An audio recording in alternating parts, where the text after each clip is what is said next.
I'm so excited because I have another transition leader, a man who has done it on the field and now off the field, Tony Boselli. He's the Chief Growth Officer of all.health.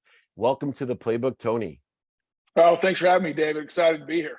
I'm excited to have you. I don't know if you know this about me, but I'm an average Division III football player. So I've outkicked my coverage in two areas of my life. One, playing football as an average Division III player. And of course, my wife, if you've ever met her, that would be the more obvious of the two. But for you, you've really outkicked your coverage as well off the field. And I know, when I look at military people, when I look at professional athletes, people just assume that the minute they get off the field, they're able to transition or to translate the discipline and work ethic into whatever it is they're doing. But actually, the numbers are exactly polar opposite. It's very difficult to transition the discipline and the skill sets and character that we have, the teamwork, the leadership off the field. I'm going to start there because you do such a great job at it in the healthcare space. Why do you think so many military people and professional athletes have the challenge of being able to transition into their profession that's not the profession they've been practicing since they were 5? No, I mean, David, I think what you just said at the very end probably answers the question pretty much, not totally, but I mean, if you look at professional athletes, and I'll speak more to that because I know that world firsthand, but I think you could probably extrapolate some of it also to the military, is, when a guy retires, number one, he's young, or a gal, and professional athlete, they're young for the most part, and they're transitioning out of the very thing that they've been passionate about, not just during their work life or their professional career, but what they've been passionate since they can remember. I mean, I think of football, since my earliest memories are me loving the game of football and wanting to play it. And so you look at my situation where my dream was fulfilled, as you deemed, outkicked my coverage. I mean, I would have been happy just getting on the field in the NFL. Heck, my initial goal was just to get on the field in high school. And so you reach that, and then you have success. And then one day I wake up and I'm told because of a shoulder injury, I'm not going to be able to play ever again. The very thing that I'm passionate about and the very thing that has taught me so many great life lessons around hard work and teamwork and perseverance and communication and leadership. I mean, all these things that the business world, there's more books written about leadership and the stuff that just came, almost natural to me because of my football career, but focused on the business and the very people, the guys and gals who actually have the ability to do that are in the military and or professional sports, but they retire and they don't know what to do. I mean, they haven't trained. I mean, I was, 30, 31 years old to get hurt. I wake up, career over, depressed, what I'm passionate about, can never do again. I equate that to think of any professional, you yourself, David, whatever you are great at as far as a professional working, someone told you, nope, never again, David, can't do it anymore. You got to go figure something else out to do. I mean, it's a shock to the system.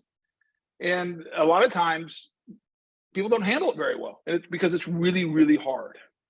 And in that respect, and by the way, congratulations on being inducted into the Pro Football Hall of Fame. I'm from Akron, Ohio, marketed way back when with Steve Perry and Merlin Olsen and Warren Moon being my business partner. We've had an integral place at the hall, and to know that your bust is there and well deserved.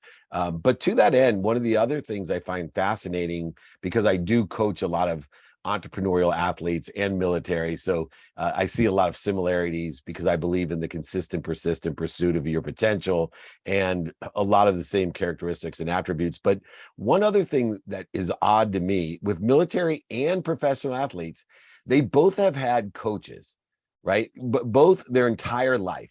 You would not be a professional football player without your Pop Warner, your high school, your college at SC. And somehow, beyond this, hey, everything stopped today because you hurt your shoulder or you blew out your knee or you got cut, right?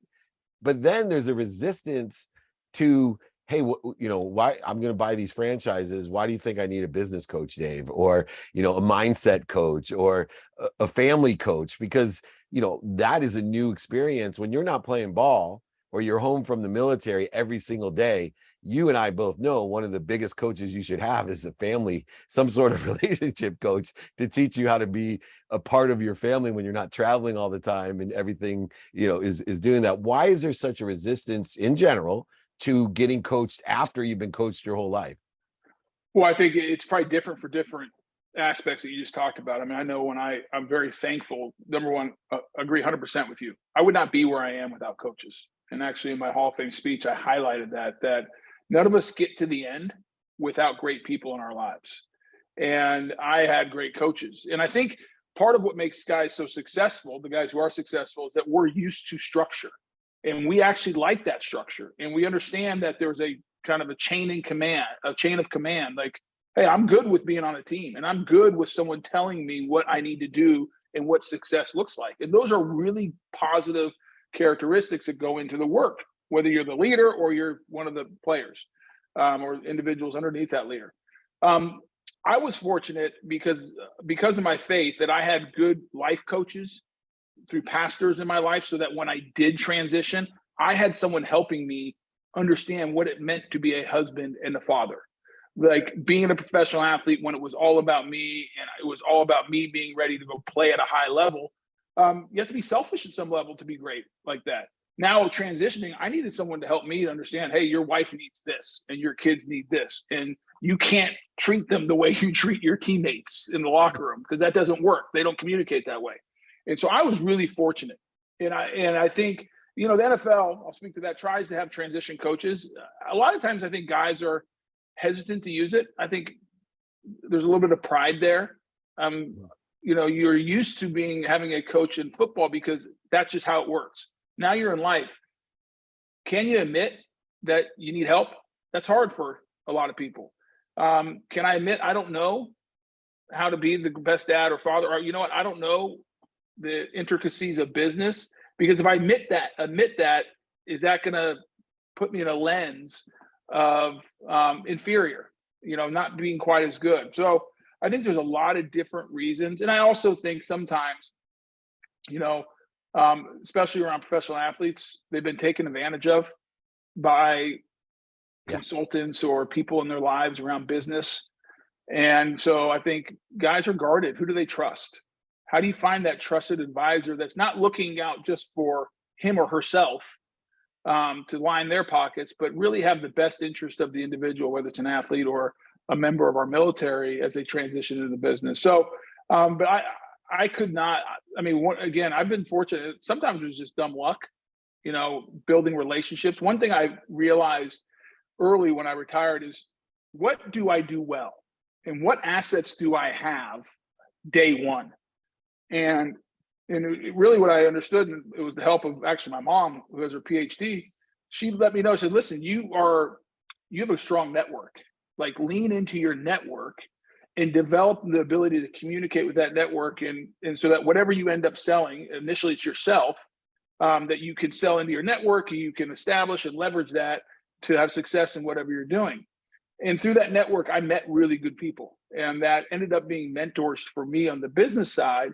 So that when I did stub my toe, which I have several times, and when I failed, which I have several times, they could help me pick up the pieces and move on and learn from it.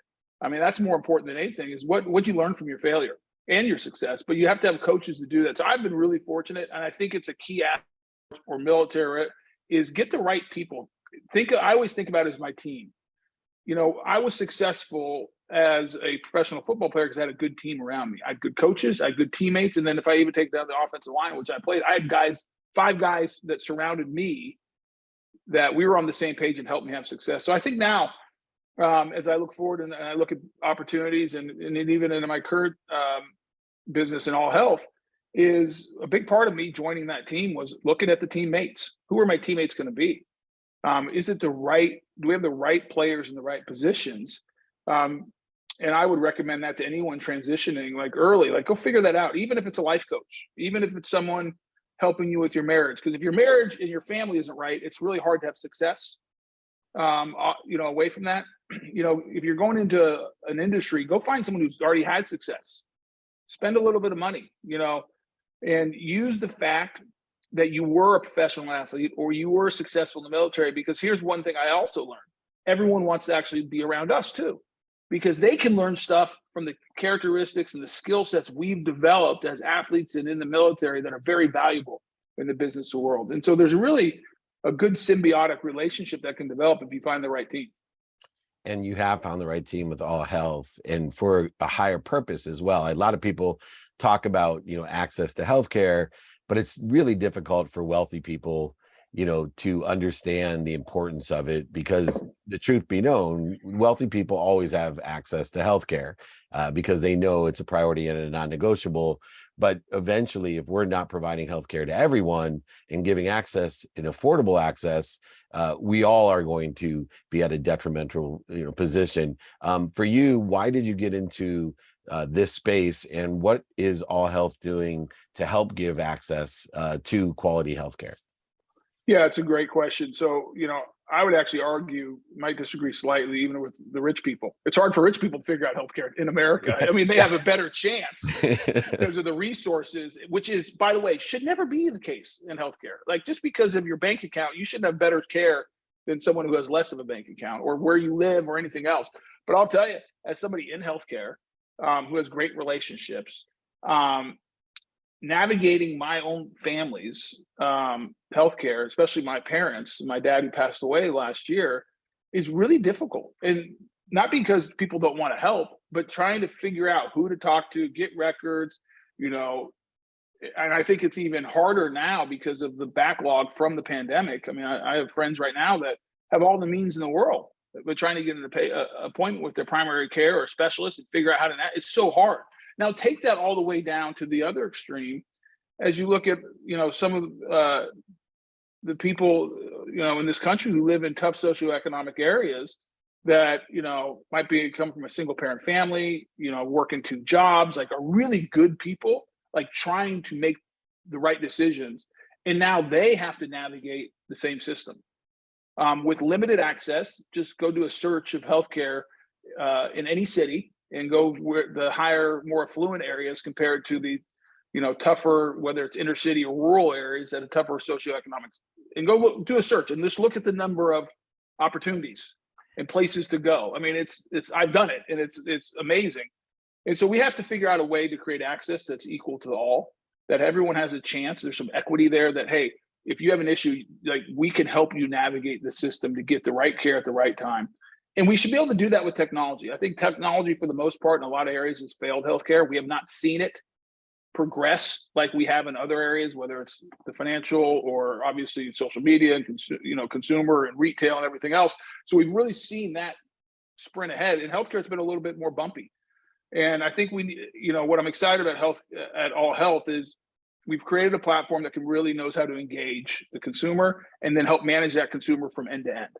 And we're really excited to even talk about it more. We're going to have an official launch here in the next couple months. And so we're really excited to get into the details of what we're doing, both around providers and payers, and really reaching the member where they are and making sure that everyone has equal access and ability to understand their healthcare journey, and also to allow, which would be great, the consumer, the individual, to have more ownership of what they're doing. What are the right choices for me to make? What healthy choices can I make, whether it's diet or fitness or sleep or whatever it is?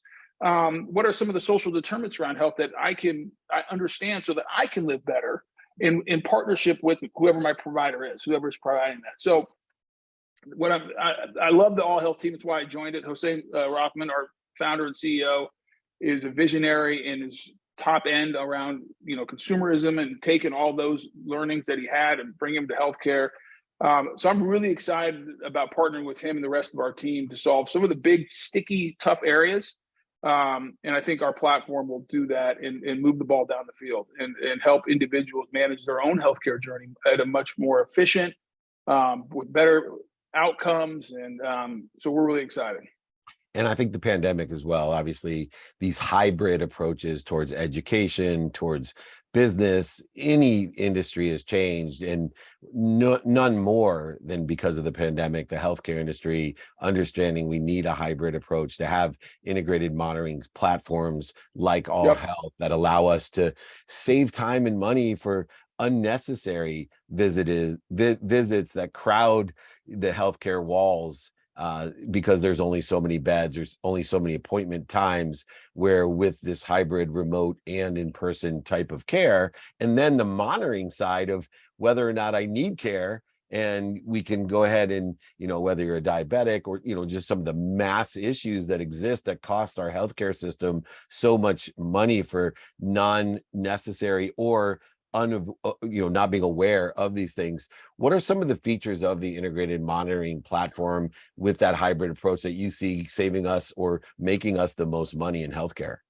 Yeah, I mean, imagine being able to be monitored 24/7, to continuously engaging with a care team to understand really what is your disease risk and where are you on your journey. We're all on a journey, David. I mean, all of us. Now, some of us are on better paths than others. I need to get on a better path. I mean, that's one thing, leaving football, where I had 24/7 care.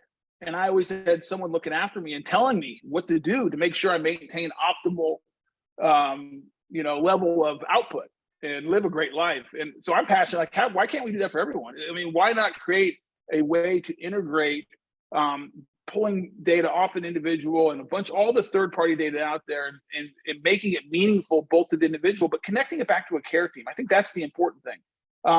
I'm passionate about our healthcare in this country from the standpoint, I think we have a lot of really great people on healthcare. Doctors, nurses. I mean, we've talked a lot about the pandemic, but we have a bunch of executives and administrators that want to do the right thing. They're mission-driven individuals and want to take our existing healthcare infrastructure and provide better care for people, better access, better outcomes, lower the cost of care. I really believe that. The majority of people I've worked with since I got into healthcare in 2012, man, they're passionate about serving people. And so our platform we are coming to partner with the existing healthcare infrastructure. So think about health systems and providers that want to give better access, want to reach out, and to create a platform and a technology that can monitor them 24/7 and take all that data and synthesize it, and so that the output is meaningful both to a care team and individual. Because I think that's the gap right now. How do you make sure that the data is flowing to the right people? Because I mean, heck, you send it to me. What am I going to do with it? I don't know what it means.